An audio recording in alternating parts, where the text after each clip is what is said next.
வணக்கம். Welcome to Arivalai FM podcast channel brought up by Bharathi educational institution Rettipatti Namakkal. அறிவலையின் அலைகளில் மிதப்போம். This audio mirchi platform is full of learning and extraordinary knowledge. So don't miss. Stay tuned. தொடர்ந்து இணைந்திருப்போம். இது உங்களுக்கான பாரதியின் அறிவலை பாட்காஸ்ட்.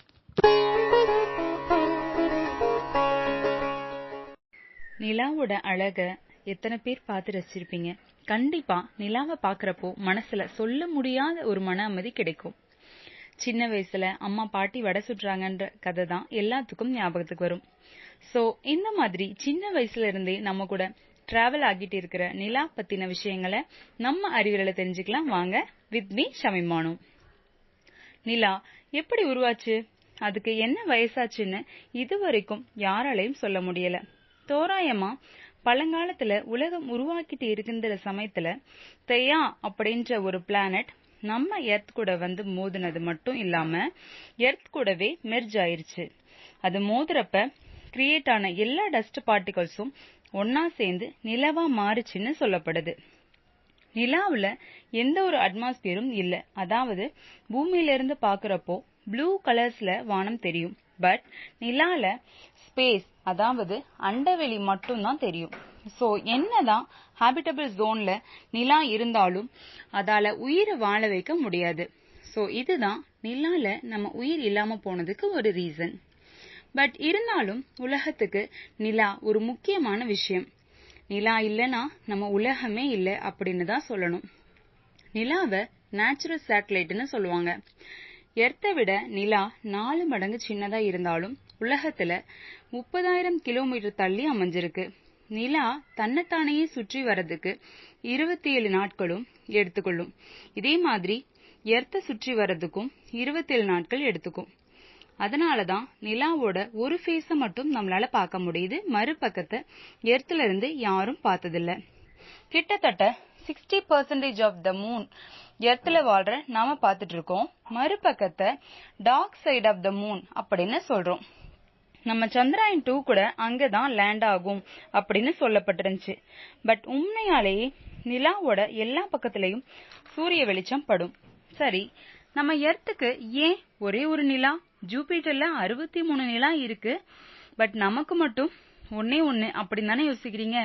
இன்னொரு நிலா இருந்தா நல்லா இருந்திருக்கும்ல. பட் நம்ம உலகத்துக்கு தேவைப்படுறது ஒரே ஒரு நிலா. அந்த ஒரு நிலா இல்லைனாலும் பல பிரச்சனைகள் நடக்கும். நம்ம எர்த் தன்னோட ஆக்சிஸ்ல இருந்து தடம் மாறி போயிரும். சோ நிலா நம்ம எர்த்த இருந்து எக்ஸாக்டா தூரத்துல அமைஞ்சு பெற்றிருக்கு. நம்ம உலகம் உருவான சமயத்திலேயே உயிர் உருவானதுக்கும் இது ஒரு ரீசனா இருந்துச்சு. நிலாவோட அந்த கிராவிட்டி ஃபோர்ஸ் மட்டும் இல்லனா அட்மாஸ்பியர் கிரியேட் ஆயிருக்காதாமா. கிளைமேட்டை ஆல்மோஸ்ட் ஒரு சேஃபான கண்டிஷன்ல வைக்கிறதுக்கும் நிலவு அதிகமா யூஸ் ஆகிட்டு இருக்கு. நிறைய பேர் நம்ம சூரியன் இருந்து வர வெளிச்சம் மாதிரி நிலாட்ட இருந்தும் வெளிச்சம் வருதுன்னு நினைக்கிறீங்க. பட் சூரியன் ஒரு ஸ்டார், அதாவது ஒரு நட்சத்திரம். நிலா ஸ்டார் கிடையாது. நிலா சூரியனோட வெளிச்சத்தை தான் ரிஃப்ளெக்ட் செய்யுது. என்னதான் நிலா வெளிச்சம்னு சொன்னாலும் அது சூரிய வெளிச்சம் தாங்க. அது மட்டும் இல்லாம நிலா உலகத்துல இருக்கிற தண்ணிய வந்து பாத்தீங்கன்னா புஷ் அண்ட் புல் பண்ணுமா. அதாவது தண்ணீர் அலைகளை கிரியேட் பண்ணுமா. அதனாலதான் பௌர்ணமியப்போ கடல் அலைகள் ஆர்ப்பரிக்குது அப்படின்னு சொல்லுவாங்க. கடலை மட்டும் இல்லாம நிலத்திலையும் ஒரு சின்ன மைனூட்டான அளவுல புஷ் அண்ட் புல் பண்ணிட்டு இருக்கு. இது ரொம்பவே முக்கியம். இது இல்லனா நிறைய விஷயங்கள் மாறுபட்டு நடக்கும். சோ நிலா நமக்கு கிடைச்ச ஒரு மிகப்பெரிய வரம்னு தான் சொல்லணும். நிலா த மூனுக்கு ஒரு பேர் இருக்குங்க. அது என்னன்னா லூனா. சோ லூனா அப்படிங்கறது தான் உண்மையான நேம்.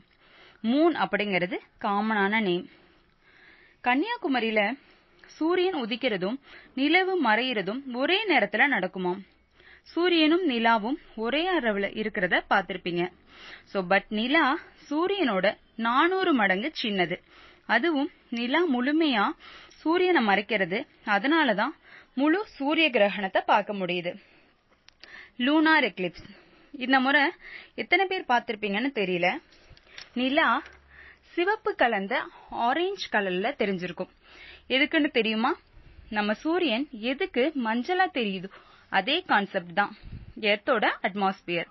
சோ நிலவுக்கும் சூரியனுக்கும் நடுவுல எர்த் வர சமயத்துல சூரிய ஒளி எர்த்தோட அட்மாஸ்பியர்ல பட்டு ரிஃப்ராக்ட் ஆகி ஆரஞ்சு கலர்ல நிலவு தெரியும். இது பிளட் மூன் அப்படின்னு சொல்லுவாங்க. ரொம்ப பிரகாசமா இருக்கும். சோ இப்படிப்பட்ட மூன்ல 1950ல அமெரிக்கா நிலவுல ஒரு அணுகுண்டு சோதனை பண்ணலாமா அப்படின்னு யோசிச்சாங்களாம். யோசிச்சு பாருங்க, அப்படி மட்டும் நடந்துருந்துச்சுன்னா ஏகப்பட்ட வித்தியாசங்கள் நமக்கு நடந்திருக்கும்ல. சோ த மூன் ட்ரிட்டி அப்படின்ற விஷயத்துல எல்லா நாடுகளும் சைன் பண்ணாங்க. எந்த ஒரு மிலிட்டரி ஆக்டிவிட்டிஸும் நிலால நடத்தக்கூடாதுன்னு எழுதி வாங்கிட்டாங்க. அப்படி ஏதாவது பண்ணாங்கன்னா இந்த உலக நாடுகள் அவங்கள எதிர்த்து நிக்கும் அப்படின்னு சொல்லப்பட்டுச்சு.